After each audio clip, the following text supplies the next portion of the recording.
안녕하세요. 북두시민혁명군의 전영돈입니다. 이번 시간에는 국민의 지지를 받지 못하자 또다시 공산좌파들이 선동하고 있는 가짜뉴스에 대해서 말씀드리도록 하겠습니다. 공산좌파들이 대선 불복으로 국정을 방해하고 원초적인 목적인 대선 불복, 즉 대통령을 몰아내기 위한 탄핵 소추를 주도하고 있지만은 국민들의 여론이 따르지 않자 공산좌파들의 특기인 가짜뉴스를 남발하고 가짜뉴스를 중심으로 선전선동에 나서고 있습니다. 얼마 전 공산좌파들은 기자와 구경꾼을 포함한 시위대 약 10,000여 명을 30만 명이 모였다는 가짜뉴스를 바탕으로 거짓 선동을 하다가 진실이 밝혀지자 이제는 인원 동원수를 밝히지 않고 있습니다. 이것처럼 우리 국민들이 깨어있고 진실에 대해서 올바르게 대응하기만 한다면 공산좌파들의 선전선동은 발을 붙일 데가 없습니다. 이번 탄핵 주도 세력들은 국민들의 지지가 없어지자 동원된 인원들이 밀집된 것처럼 보이기 위해서 좁은 골목, 즉 국회의사당 옆 도로에서 집회를 하고 있습니다. 그것도 지지 여론이 약한 것을 숨기기 위해서 야간에 야간 집회를 하고 있어요. 그러니까 이 국회의장조차도 밝은 낮을 놔두고 밤에 의결을 하는 거예요. 이런 어처구니 없는 공산좌파들의 가짜 선동을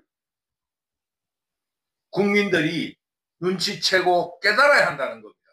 그러니까 그 공산좌파들의 진지가 된 공영방송이라는 MBC, KBS, JTBC 등의 그 공산좌파 언론에 절대 속지 말라는 것을 말씀드리기 위해서 오늘 강의를 하는 것입니다.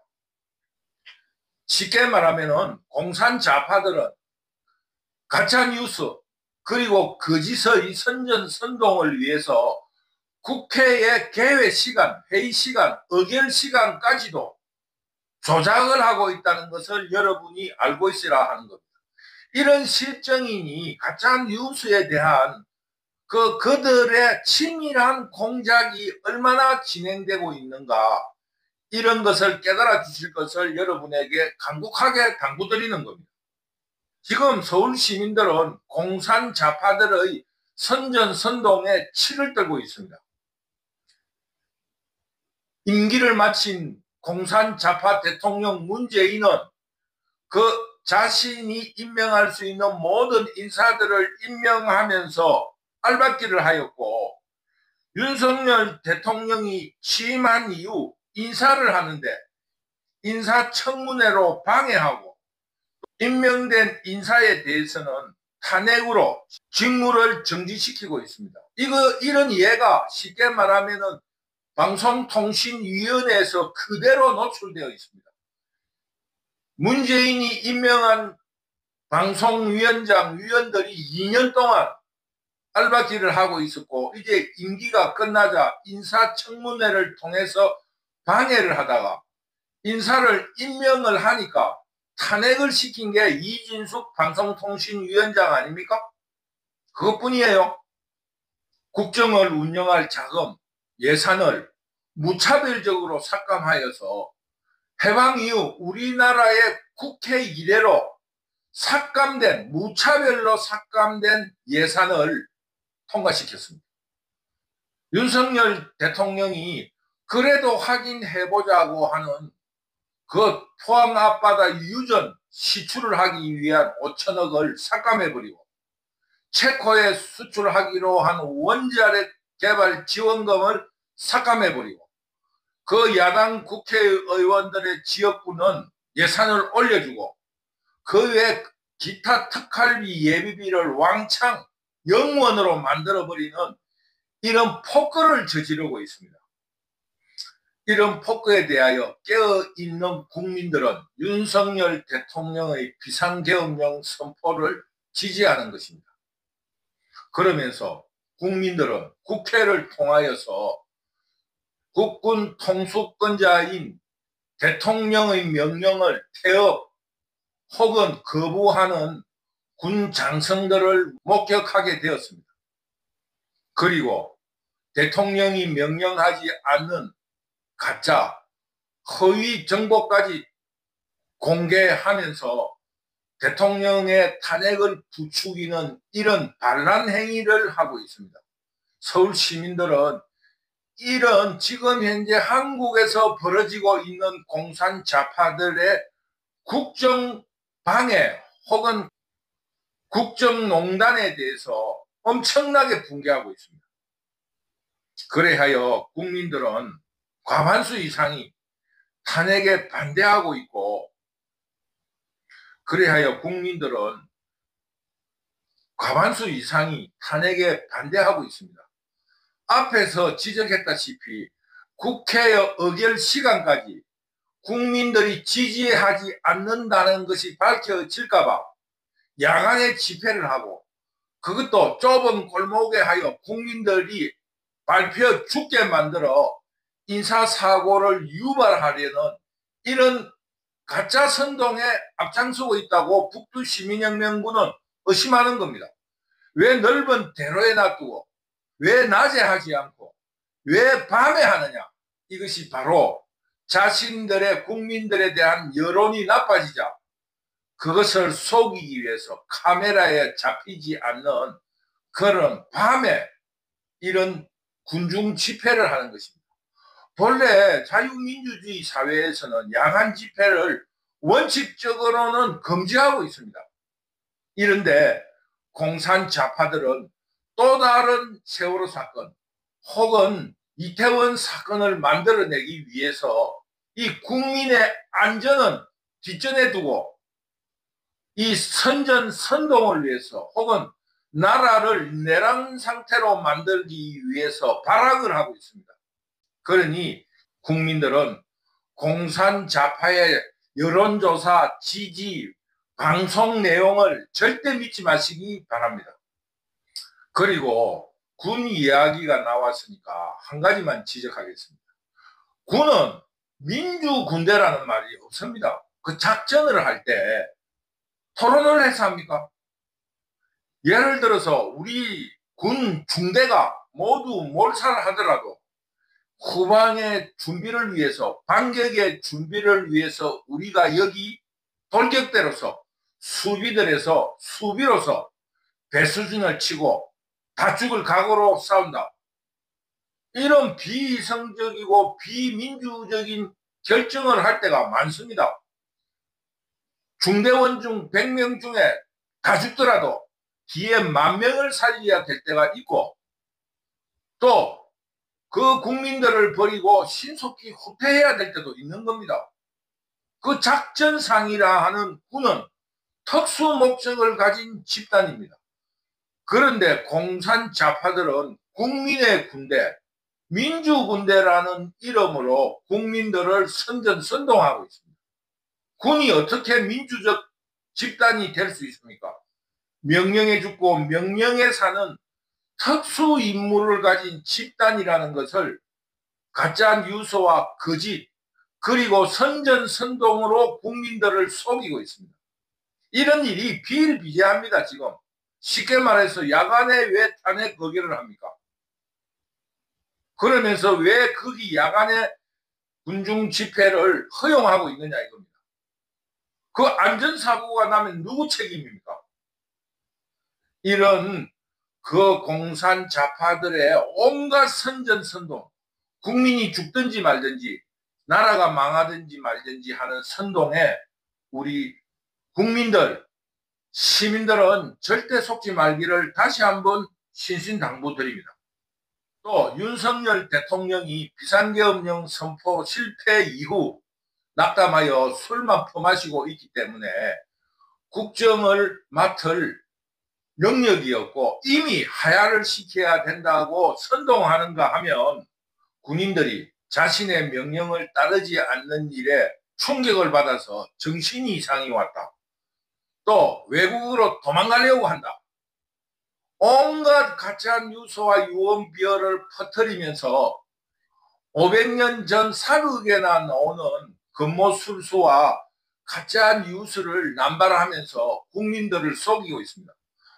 대한민국 세계 10위의 경제국가인 국민들이 500년 전에 그런 선동에 속는다는 것은 얼마나 부끄러운 일입니까? 적어도 대학을 졸업한 사람이 80%가 넘는 이 대한민국에서 어떻게 그런 가짜 선동에 속느냐? 이런 일에 대해서 우리 국민들은 반성하기 바랍니다. 적어도 그럴 줄을 아는 사람이라면 500년 전에 그 수법에 속아서 되겠습니까? 그러니 공산자파들의 주장에 대해서는 한마디도 귀를 기울일 필요가 없고 그들의 가짜뉴스, 그들의 입에서 나오는 어떠한 말도 관심을 갖지 말라는 겁니다. 그 한 가지 예를 들어 드리겠습니다. 김건희에 대한 문제, 명태균의 문제, 온갖 일로 시끄러운데 윤석열 대통령의 비상계엄령 선포와 실패 이후 쑥 들어가 버렸습니다. 왜? 그걸로는 국민들에게 통하지 않으니까. 그것이 바로 가짜이기 때문입니다. 만약 진실이라면 그것이 이 윤석열을 탄핵시키는 결정적인 도구가 될 것인데 거기에 대한 보도나 선동은 한마디도 없습니다. 그래서 결론적으로 말하면 이런 현상만으로 윤석열 대통령의 비상계엄령 선포는 신의 한 수였다. 이런 주장을 할 수 있는 것입니다. 또 경제가 어렵다. 나라가 망한다. 이런 정권의 하락이라든가 이런 것은 지금까지 진행해 온 공산자파들의 국정방해 때문이라 할 수 있습니다. 그 간단한 예가 금투세라는 거 아닙니까? 금투세를 한다, 안 한다, 한다, 안 한다. 이런 게 바로 국정방해이고 국민의 눈을 속이는 겁니다. 간단하게 말해서 이재명이 금투세에 대해서 몇 번 말을 반복했습니까? 이 시장을 혼란시키고 정권 시장을 혼란시키고 크게는 금융시장을 혼란시키기 위한 국정방해 행위입니다. 이런 일은 우리 국민들이 이제껏 지켜왔던 이런 정치의 혼란 속에서도 묵묵히 자기의 일상생활을 열심히 해나감으로써 정상이 될 것이다. 그들의 가짜뉴스와 선전선동에 부화내동할수록 이 경제는 더욱 어려워진다. 그러니 공산자파가 척결될 때까지 우리 국민들과 시민들은 자신이 맡은 일상을 열심히 해주시면 정상이 된다는 것을 깨닫고 그 공산자파들의 선전선동을 일체 무시해 주시기 바랍니다. 그리고 우리가 현대사에서 경험한 독재는 행정부의 독재, 즉 대통령 독재가 문제였습니다. 그러나 87 체제 이후 단임제 개헌을 하면서 대통령의 권한을 대폭 축소했습니다. 그래서 그 헌법에는 대통령의 권한에 국회 해산의 조항을 빼버렸습니다. 그리고 대통령에게는 비상대권을 그대로 존속시킨 겁니다. 그러니까 전두환 대통령의 퇴임 이후 50청문회니 온갖 것을 국회에서 한 것은 지금 대통령의 독재가 문제가 아니라 의회 독재가 문제인 겁니다. 그래서 나온 일이 이야기가 박근혜 불법 탄핵 때 김무성이 주장한 내각제 개헌이었습니다. 지금 현재 일어난 지금 윤석열의 탄핵 문제 혹은 국정방해 문제는 또다시 의회 독재로서 일어난 일입니다. 쉽게 말하면 의원 내각제처럼 다수당이 탄생을 하면 수상이 물러나는 겁니다. 왜 그런 제도가 있냐 하면 수상을 국민들이 뽑지 않기 때문에 국회의원들이 임시로 추대하고 그 국회의원들을 대표하는 성격으로서 행정부에 파견되는 그런 형식을 가지고 있습니다. 그러니까 의회가 행정부와 맞물려 있는 그런 형태인데, 한국은 대통령제이기 때문에 대통령과 국회 간의 관계는 국민들의 표의 등가성, 똑같은 원칙으로 대통령에 당선된 사람이나 국회나 동등한 자격을 가집니다. 그렇기 때문에 그 국회가 대통령의 불법이라든가 피치 못할 사정에 의해서만 탄핵을 해야 되는데, 자기들이 다수당만 되기만 되면은 대통령의 국정을 방해해온 것입니다. 약 50년간. 이런 이유로 있기 때문에 지금 현재 윤석열 대통령에게 탄핵을 시도하는 것은 일종의 내란 행위입니다. 즉, 대통령제라는 기본적인 헌법 정신을 위배하는 겁니다. 그러므로 우리가 만약에 이번에 윤석열 대통령이 탄핵이 된다면 다음 대통령이 선출된다 하더라도, 자유우파 세력에서 대통령을 선출한다 하더라도 절대 다수를 가진 공산 좌파들이 대선 불복을 합법적으로 국정 방해를 통해서 몰아내려고 한다면 또다시 탄핵을 당할 수 있다는 것을 절대 잊지 말고, 이번에 우리 국민들이 윤석열 대통령을 지켜내야 하는 겁니다. 그것이 바로 대통령제 국가라는 헌법을 지키는 것입니다.